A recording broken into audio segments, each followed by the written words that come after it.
ውድ ተመልካቾች ሰላም ጤና ይስጥልን ከኢሳት ነጻ የህዝብ ሚዲያ ባሳለፍነው ሳምንት ወደ እናንተ ካደረስናቸው ዜናዎች መካከል አበይት የምንላቸውን መራርጠን ወደ እናንተ በድጋሚ የምናደርስበት ኢሳት ሳምንታዊ ነው ጀመረ። ደረጀ ይልማለኝ አብራችሁን ቆዩ።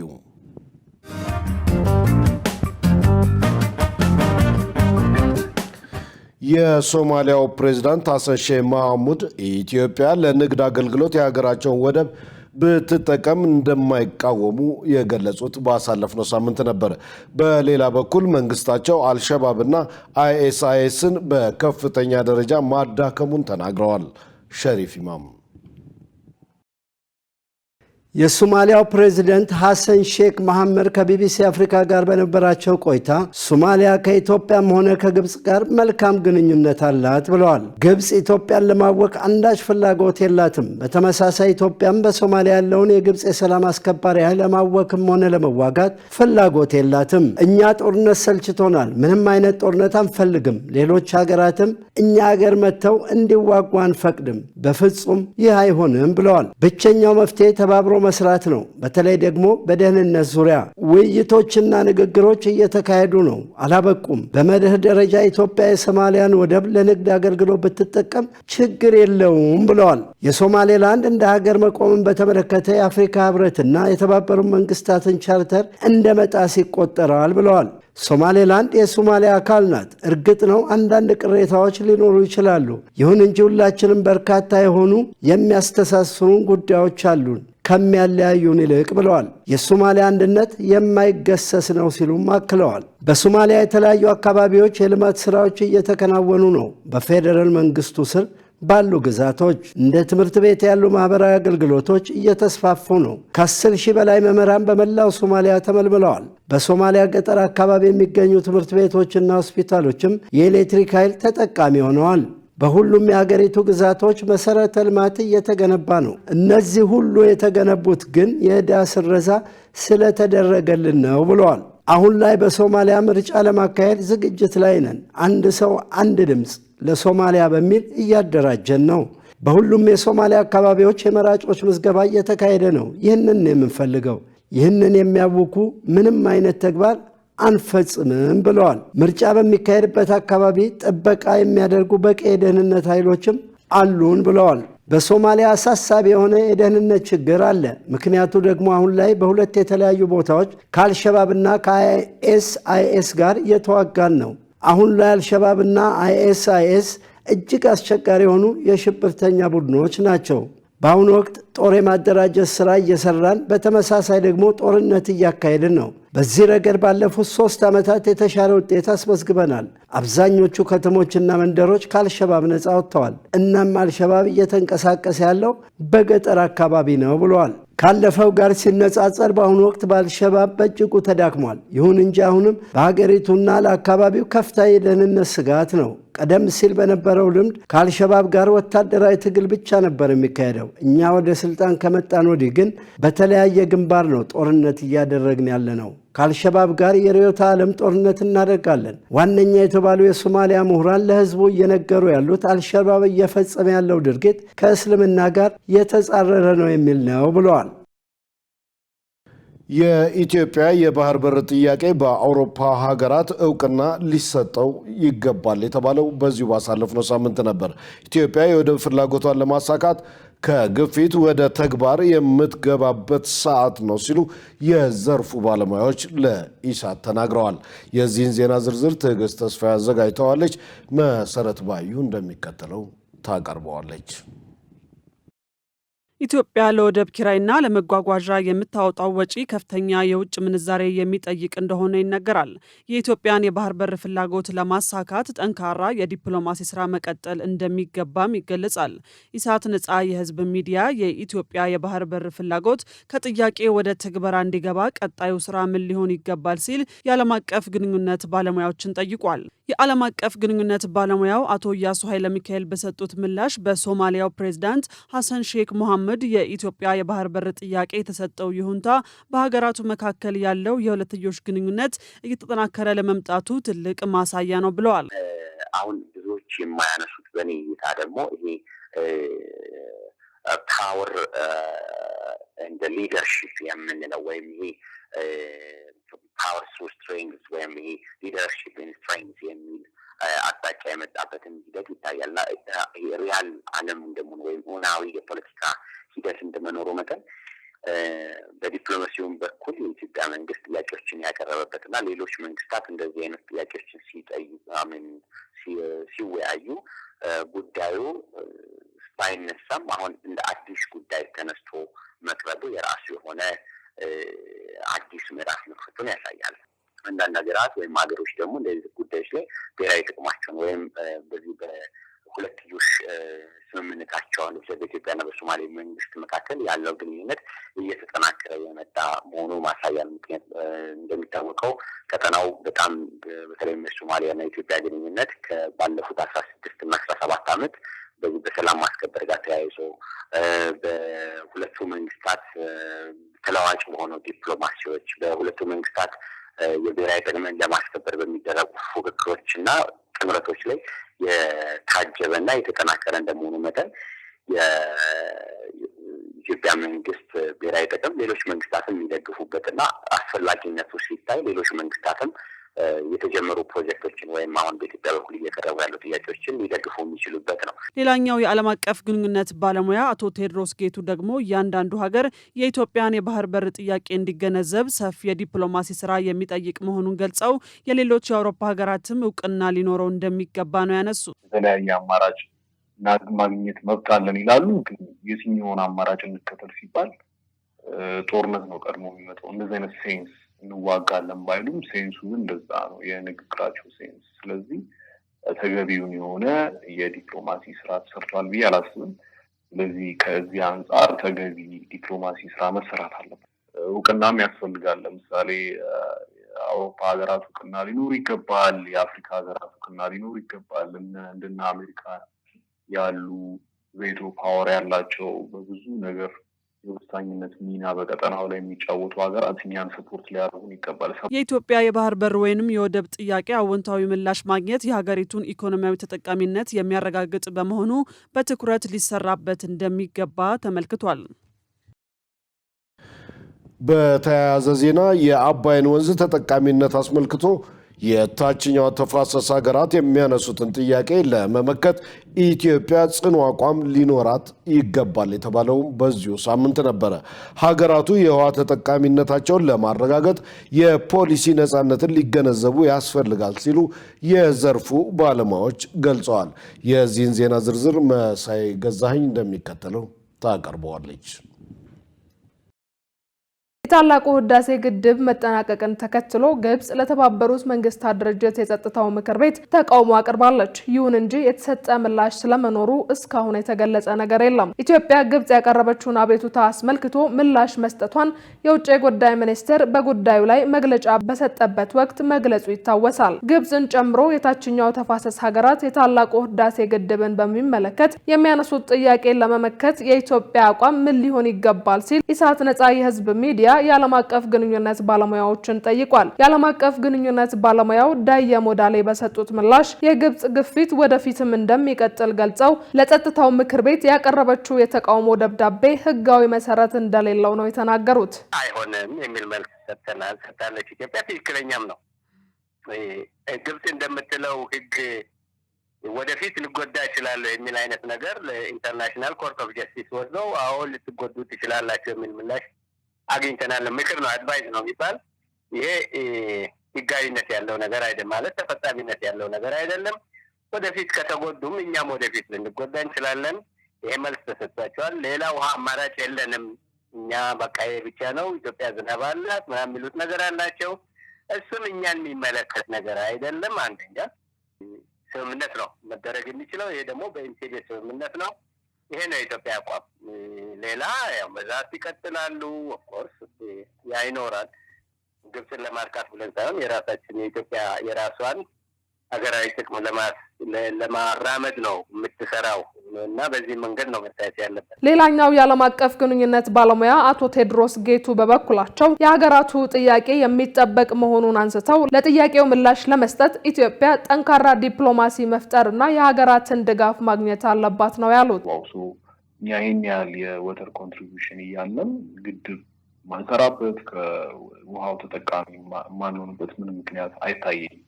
ሀገራት በደገፉን ቁጥር የኛ ጥያቄ ትክክለኛውን መስመር እየያዘ ይመጣል። የኛ ተጠቃሚነት የሚከበርበት ሁኔታ እንደነ ግብጽ አይነት ሀገራት ደግሞ ጥያቄያቸው ውድቅ የሚሆንበት ሁኔታ ይፈጠራል። ይህንን ሁላ ሊያስተካክል የሚችለው በመንግስት ፕራዮሪቲ ተሰጥቶት ሊሰራ የሚገባው ዲፕሎማሲ ብቻ ነው ብዬ አስባለሁ። የ2018 ሀገራዊ ምርጫ ሰብአዊ መብቶችን ባከበረ መልኩ እንዲከናወን እየሰራን ነው ሲል የኢትዮጵያ ሰብአዊ መብት ድርጅቶች ህብረት የገለጸው በዚሁ ባሳለፍነው ሳምንት ነው። በተያያዘ የተቀዛቀዘውን የሽግግር ፍትህ ሂደት ማነቃቃት የዓመቱ ዋነኛ ተግባሩ መሆኑንም ህብረቱ አሳውቋል። ገነት ዘዘው ተጨማሪ አላት። በኢትዮጵያ ዘላቂ ሰላም ለማምጣት ከሚሰሩ ተቋማት መካከል ሲቪል ማህበራት ዋነኛዎቹ ናቸው።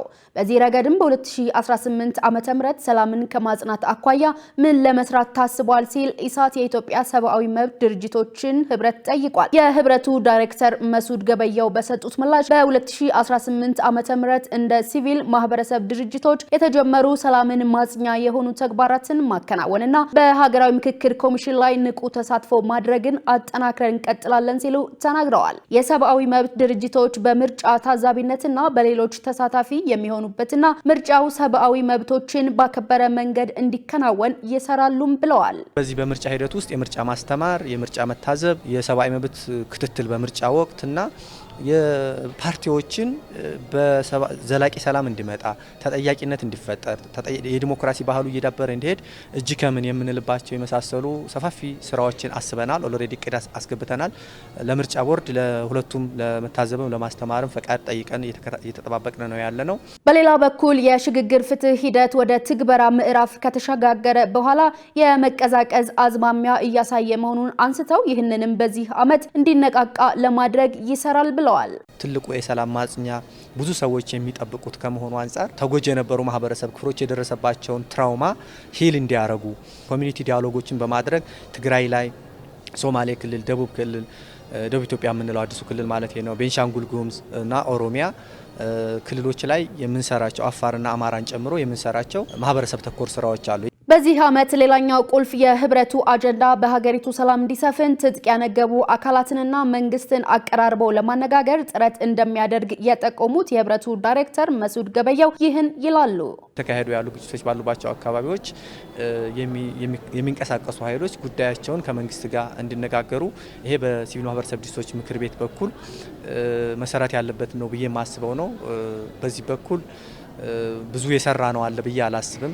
ከጉዳዩ አንገብጋቢነት አንጻር ምናልባትም በዚህ ዓመት አንዱ ትልቁ የትኩረት አቅጣጫ በግጭት የሚሳተፉ ኃይሎችና በመንግስት መካከል ያለ የመነጋገር ሁኔታዎች እድሎች እንዲፈጠሩ መንግስት ይሄን ያድርግ ሲባል ታጣቂ ይፈርጃል፣ ታጣቂ ጋር ሄዶ ንግግር ሲደረግ መንግስት ይፈርጃልና እንዲህ አይነት የፖላራይዜሽን በመኖሩ ምክንያት ትልቁ አብዛኛው ማህበረሰብ ለሰላም እንዲነሳ ግንዛቤ እንዲኖረው ኢራሽናል ወይ ምክንያታዊ በሆነ መልኩ አላግባብ ንብረቱን ህይወቱን እንዳያጣ ወደ ጠረጴዛ ዙሪያ ወደ ፖለቲካ አማራጭ ወደ መነጋገር ወይም በምርጫ ሂደትም ከሆነ እንደዚሁ በህጋዊና ባለው የህግ ማዕቀፍ መንቀሳቀስ እንዲያስችል በማድረግ በኩል ማህበረሰቡ ላይ ብዙ ስራ ነው የምንሰራው። በ2017 ዓ.ም ሲቪል ማህበራት በሚፈለገው ልክ ተንቀሳቅሰው አለመስራታቸውን የገለጹት ዳይሬክተሩ በዚህ ዓመት ትርጉም ያለው ስራ ለመስራት በእቅድ መያዙን ተናግረዋል።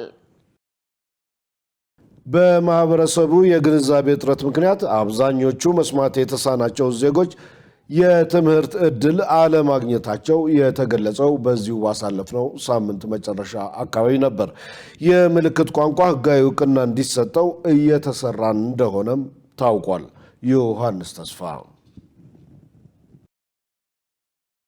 በመላው ዓለም የሚከበረው መስማት የተሳናቸው ህዝቦች ሳምንት ዘንድሮ በዓለም አቀፍ ደረጃ ለ67ኛ በሀገራችን ደግሞ ለ33ኛ ጊዜ ተከብሮ ይውላል። ኢሳት ነጻ የህዝብ ሚዲያም ክብረ በዓሉ በራሱ ምንድነው? እንዴትስ ነው የሚከበረው? ለምንድንስ ዓላማ ነው የሚከበረው? የሚለውን በመያዝ የኢትዮጵያ መስማት የተሳናቸው ብሔራዊ ማህበር ስራ አስፈጻሚ አቶ ገዳሙ ዲቻን ጠይቋል። ስራ አስፈጻሚው በምላሻቸው የዘንድሮው በዓል ያለ ምልክት ቋንቋ የመስማት የተሳናቸው ሰብአዊ መብት ሊከበር አይችልም በሚል መሪ ቃል እንደሚከበር ነግረውን ስለ ዓላማውም ይህን ብለዋል። ዋናው ዓላማውም ስለ መስማት የተሳናቸው በማህበረሰብ ውስጥ ያለውን ዝቅተኛ ግንዛቤ ለመቅረፍ አድቮካሲዎችን ማድረግ፣ በዋነኛነት ደግሞ ኢትዮጵያ ምልክት ቋንቋ እውቅና እንዲያገኝ እና መስማት የተሳናቸው በማህበራዊና ኢኮኖሚያዊ ዘርፎች ሁለንተናዊ ተጠቃሚ እንዲሆኑ ግንዛቤዎች ለመፍጠር የመስማት የተሳናቸውንም ባህላቸውንም ቋንቋቸውንም ለማስተዋወቅ ነው ዋናው ዓላማ። አቶ ገዳሙ አክለውም በኢትዮጵያ ከ4.5 ሚሊዮን በላይ መስማት የተሳናቸው ዜጎች እንደሚኖሩ የነገሩን ሲሆን ማህበሩ የውትወታና ግንዛቤ ማስጨበጫ ስራ እንደሚሰራም ገልጸዋል። ውትወታ ነው የምናደርገው። ውትወታ ደግሞ ስናደርግ ቀጥታ የሚመለከታቸው የመንግስት ተቋማትን ሆነ ድርጅቶችን እነሱን ተሳታፊ በማድረግ ስለመስማት የተሳናቸው ግንዛቤ መፍጠር ነው። ለወላጆቻቸውም ስለመስማት የተሳናቸው ግንዛቤ እንዲያገኙ ነው። ምክንያቱም አብዛኞቹ መስማት የተሳናቸው ወላጆቻቸው ስለመስማት የተሳናቸው ባህላቸውና ቋንቋዎቻቸውን ባለማወቃቸው ምክንያት መስማት የተሳናቸው በብዙ ተግዳሮች አሉ። ብዙዎቹ ወደ ትምህርት የሄዱ አይደለም። ብሔራዊ መስማት የተሳናቸው ቋንቋ በሕግ እውቅና እንዲሰጠው የጀመራችሁት እንቅስቃሴ ከምን ደረሰ ለሚለው ጥያቄያችን ስራ አስፈጻሚው ይህን ነግረውናል። አሁንም ይሄ ሀሳቡ እንዳለ ሆኖ ነው። በትምህርት ቤት ውስጥ የተጠቀሙ አንዳንድ ትምህርት ቤት ውስጥ የተጠቀሙ ቢሆንም ነገር ግን በፓርላማ ላይ ምልክት ቋንቋው ጸድቆ እንደ መግባቢያ ቋንቋ ሆኖ አልተገበረም። በእኛ በኩል የምናደርገው አብዛኛውን በሴቶችና ማህበራዊ ጉዳይ በባህልና ስፖርት ሚኒስትሮች ጋር ተቀራርበን መስራት ነው። አሁን ላይ ገና የራሱን የቻለ ስትራቴጂ የተዘጋጀለት ነው። አፈጻጸም ላይ ብዙ ክፍተቶች አሉበት። ማህበረሰቡ መስማት ስለተሳናቸው ወገኖች ያለውን ግንዛቤ እንዲያሳድግ በተቻለ መጠን ቋንቋውን ለመማር ጥረት እንዲያደርግ እንዲሁም ውትወታውን እንዲያግዝ የኢትዮጵያ መስማት የተሳናቸው ብሔራዊ ማህበር ጥሪ አቅርቧል። ውድ ተመልካቾች ኢሳት ሳምንታዊ እንደቀጠለ ነው። አሁን ደግሞ ወደ ውጭ ዘገባዎች አልፋለሁ። የአፍሪካ ህብረት የማዕድን ሀብት ያላቸውን ሀገራት ጥምረት ለመመስረት ማቀዱን ያስታወቀው በዚሁ ባሳለፍነው ሳምንት መጨረሻ ነው። የሀገራቱ ጥምረት በአሜሪካና በቻይና የበላይነት የተያዘውን ዘርፍ የመገዳደር ዓላማ እንዳለውም ተገልጿል። ዮሐንስ ተስፋ። አፍሪካ ለንጹህ የኃይል ምንጭነት የሚረዱ ማዕድናትን በተመለከተ ዓለም አቀፉን ውድድር ከፍ ሊያደርግ በሚችል መልኩ አዲስና ጠንካራ ህብረት ለመመስረት ድምጿን አጥፍታ እየሰራች ሲሆን የአፍሪካ ህብረት ዓለም አቀፉን የአረንጓዴ መር ቴክኖሎጂ አቅርቦት ሰንሰለት እንደ አዲስ ቅርጽ ሊያስይዝ በሚችል መልኩ የማዕድን አምራች ሀገራት ህብረትን ለመመስረት ደፋ ቀና እያለ መሆኑም ታውቋል። ባሳለፍነው ዓመት መገባደጃ በአዲስ አበባ በተካሄደው አህጉራዊ የአየር ንብረት ጉባኤ ላይ ይፋ የተደረገው ይህ ብስራት በአህጉር አቀፍ ደረጃ ኢኮኖሚ አቅምም ሆነ በውጭ ተጽዕኖ ላይ የተመሰረተ ቅንጅታዊ አሰራር የሚያሳይ ያልተለመደ ሀሳብ ነው። እንደ አፍሪካ ህብረት እቅድ ህብረቱ የአፍሪካ አረንጓዴ ማዕድን ስትራቴጂ ብሎ የጠራውን የእሴት ሰንሰለት በመደገፍ ስልታዊና ዘላቂ ክልላዊ ትብብርን ለማበረታታት እንደሚተጋ አሳውቋል። እንደ ኮባልት፣ ሊቲየም፣ ኮልታንና ሌሎችም ብርቅዬ የምድር ፍሬ የሆኑ ማዕድናት ለባትሪ፣ ለንፋስ ተርባይኖችና ለኤሌክትሪክ ተሽከርካሪዎች አስፈላጊ ግብዓቶች ናቸው። ከነዚህ ውስጥ ደግሞ አብዛኛዎቹ ከሰሃራ በታች ባሉ የአፍሪካ ሀገራት በተለይም በዲሞክራቲክ ሪፐብሊክ ኮንጎ ይገኛሉ። ይህም ከ70% በላይ የሚሆነውን የዓለም የኮባልት ምርት ይሸፍናል። ማዕድኑ የተትረፈረፈ ቢሆንም እስካሁን ድረስ ባለው ሁኔታ አፍሪካ በአረንጓዴ ቴክኖሎጂ እድገት የበይ ተመልካች ሆና ቆይታለች። አብዛኛው የአፍሪካ ሀገራት ጥሬ ዕቃ ወይም ማዕድን ውስጥ እሴት ሳይጨመርበት ወደ ውጭ የሚላክ ሲሆን ይህም ለአካባቢው ሕዝብ ኢኮኖሚያዊ ትርፍ አያስገኝም። የአፍሪካ ህብረት እንቅስቃሴ በዚህ ወቅት መሆኑ የአጋጣሚ ነገር አይደለም። እንደ አውሮፓውያኑ በ2023 የዓለም አቀፉ ኢነርጂ ኤጀንሲ IEA በሪፖርቱ በ2040 የወሳኝ ማዕድናት ፍላጎት በ40 እጥፍ ሊጨምር እንደሚችል ተንብዮ ነበር። ይህም ዓለም አቀፍ ፍጥጫ እንዲፈጠር አድርጓል። አፍሪካ ደግሞ የውድድሩ እምብርት ነች። በተለይም በአፍሪካ በማዕድን ማውጣትና ማጣራት ስራ ላይ የቻይና የበላይነት መኖሩ ለዋሽንግተንና ብራስልስ የማንቂያ ደወል ሆኗል። ጥምረቱ ይበል የሚያሰኝ ምኞት ቢኖረውም ከባድ መሰናክሎች ግን ከፊቱ ተጋርጠዋል። ዋናው ደግሞ የገንዘብ ችግር ነው። ተግዳሮቶቹን እያባባሱ የመጡት ደግሞ የዕዳ ጫናና የአየር ንብረት ለውጥ መዛባት ናቸው። ጥምረቱ በአንድነት ሊሰራ ቃል ሲገባ ውስጣዊ አለመረጋጋት እውነተኛ አደጋ ነው። ቁልፍ በሆኑ ቀጠናዎች ማለትም በምስራቅ ዲሞክራቲክ ሪፐብሊክ ኮንጎ ያለውን ግጭት ጨምሮ በሌሎችም ቦታዎች የሚታየው አለመረጋጋት የአቅርቦቱን ሰንሰለት ሊያውቅ፣ ባለሀብቶችንም ሊያግድ ይችላል። የጥምረቱ የረጅም ጊዜ ስኬትም መግለጫዎችን ከማስተላለፍ ባለፈ ተጨባጭ የአስተዳደር እርምጃ በመውሰድ መሰረተ ልማት በማሟላት ላይ የተመሰረተ መሆን አለበት። የሆነው ሆኖ ባለሙያዎች እንደሚሉት ከሆነ ተነሳሽነቱ በእቅድ እያለ እንኳን ትርጉም ያለው ተጽዕኖ ሊያሳድር ይችላል። በዓለም አቀፍ ድርድሮች ላይም ትብብርን በማጎልበትና የአፍሪካን ድምፅ በማጉላት የረጅም ጊዜ የኃይል ሚዛን መዛባትን ለማስተካከልም መንገድ ይከፍታል። በኢትዮጵያም የሊቲየም ማዕድን በብዛት እንዳለ ሲነገር የቆየ ሲሆን የተለያዩ የሀገር ውስጥና ሌሎች ባለሀብቶች የኤሌክትሪክ መኪና ባትሪ የማምረት ሂደት ላይ እንደሆኑም ይታወቃል። የጥምረቱ መመስረት እንደ ሀገር የሚያመጣው ትሩፋት ይኖር ይሆን? መረጃው የዴይሊ ጋላክሲ .com ነው። በየመን ሀውቲዎች የተተኮሰ ድሮን በደቡባዊ እስራኤል 22 ሰዎች ያቆሰለው በዚሁ ባሳለፍነው ሳምንት መጨረሻ ነበረ። የትራምፕ ባለስልጣናት በጋዛ ያለውን ጦርነት ለመቋጨት አዲስ እቅድ ይዘው ብቅ ብለዋል። ሸሪፍ ኢማም በየመን ሀውቲ አማጽያን ድሮን ረቡዕ ዕለት በደቡባዊ እስራኤል ኢኔት ከተማ 22 ሰዎች ማቁሰሉ ተገለጸ።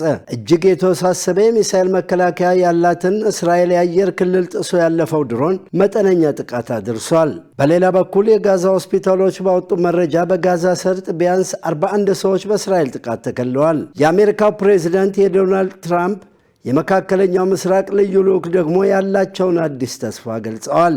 ጦርነቱን ለማቆም አዲስ እቅድ ቀርቧል። ዝርዝሩ ግን ምን እንደሆነ አይታወቅም። ከዚህ ባለፈም እቅዱን እስራኤልና ሐማስ ይቀበሉት ወይም አይቀበሉት አልታወቀም። በኢራን የሚደገፉት የየመን ሀውቲዎች በተደጋጋሚ ሚሳይልና ድሮን ወደ እስራኤል ያስወነጭፋሉ።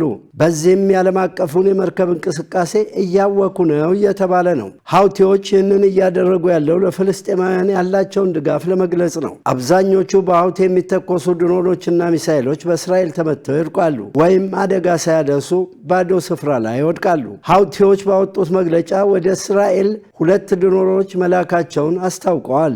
እስራኤልም ጥቃቱን ተከታትላ በየመን ላይ የመከላከያ አየር ጥቃት እየፈጸመች ነው። የእስራኤሉ የመከላከያ ሚኒስትር እስራኤል ካትዝ በኤክስ ገጻቸው ለሀውቲዎች በላኩት ማስጠንቀቂያ ማንም በእስራኤል ላይ ጥቃት የሚፈጽም አካል 7 እጥፍ ጉዳት ያገኘዋል ብለዋል። የእስራኤል ጦር እንዳለው ከሀውቲ የተተኮሱትን ድሮኖች አክሽፏል። የሜጋን ዴቪድ አዶም የነፍስ አድን አገልግሎት እንደተናገረው ቁስለኞች ወደ ሆስፒታል ተወስደዋል። ከእነሱ መካከል 2ቱ በእግራቸው ላይ ከባድ ጉዳት ደርሶባቸዋል ብሏል። ይህ በእንዲህ እንዳለ የአሜሪካ ውጭ ጉዳይ ሚኒስትር ማርኮ ሩቢዮ እና የመካከለኛው ምስራቅ ልዑክ ስቲቭ ዊትኮፍ በአንድነት ለአረብ ሀገራት መሪዎች ማክሰኞ ዕለት የሚቀርብ ትራምፕ 21 ነጥቦች ለሰላም የሚል እቅድ አዘጋጅተዋል። በኒውዮርክ በተካሄደ ጉባኤ ላይ ዊትኮፍ እንዳሉት ውጤታማ ውይይት ነበረን ብለዋል። እንደማስበው ውይይቱ የእስራኤልን ስጋት ምላሽ የሰጠና የጎረቤት ሀገራትን አሳሳቢ ሁኔታ ግምት ውስጥ ያስገባ ነውም ብለዋል። ተስፋ አለኝ፣ እርግጠኛም ነኝ በመጪዎቹ ቀናት አዲስ ለውጥ የሚያመጣ ነገር ይፋ እናደርጋለን ሲሉም ተደምጠዋል። በተጨማሪም ለመካከለኛው ምስራቅ ከፍተኛ ባለስልጣን ማርኮ ሩቢዮ እንደነገሩት ጥቂት ግን ጠቃሚ ነገር እየተከናወነ ነው፣ በአጭር ጊዜ ውስጥ ይህንን እናደርጋለን ብለዋል። በተያያዘም የግብፁ ፕሬዚደንት አብዱልፈታህ አልሲሲ በኤክስ ገጻቸው እንዳጋሩት የቀረበው ምክረ ሀሳብ ጠቃሚ መሰረት ሊሆኑ ይችላሉ። በዚያ ላይ በመመስረት ወደ ሰላም የሚያደርስ ጉዞ ማድረግ ይቻላል ብለዋል። አሜሪካ፣ ግብፅና ኳታር በጋራ በመሆን በጋዛ ሰላም ለማስፈን ወራት የፈጀ አደራዳሪነት ስራ ሲሰሩ ቆይተዋል። የተኩስ አቁም ስምምነት እንዲደረግና ታጋቾች እንዲለቀቁ ጥረት አድርገዋል። በዚህ ወር መግቢያ ላይ እስራኤል በሐማስ መሪ ላይ የአየር ጥቃት መፈጸሟን ተከትሎ ጥረቱ ሁሉ ውሃ ተከልሶበታል። ዜናውን ስናጠናቅር አሶሺየትድ ፕሬስ እና አልጀዚራን በመረጃ ምንጭነት ተጠቅመናል። ውድ ተመልካቾች ከኢሳት ነጻ የህዝብ ሚዲያ ባሳለፍነው ሳምንት ወደ እናንተ ካደረስናቸው ዜናዎች መካከል አበይት የምንላቸውን መራርጠን በድጋሚ ወደ እናንተ ያደረስንበት ኢሳት ሳምንታዊ የእስካሁኑ ነበር። ከዜናው ጋር ደረጀ ይልማ አብሬያችሁ ቆይቻለሁ። ከቀሪ የኢሳት ዝግጅቶች ጋር ሰናይ ጊዜ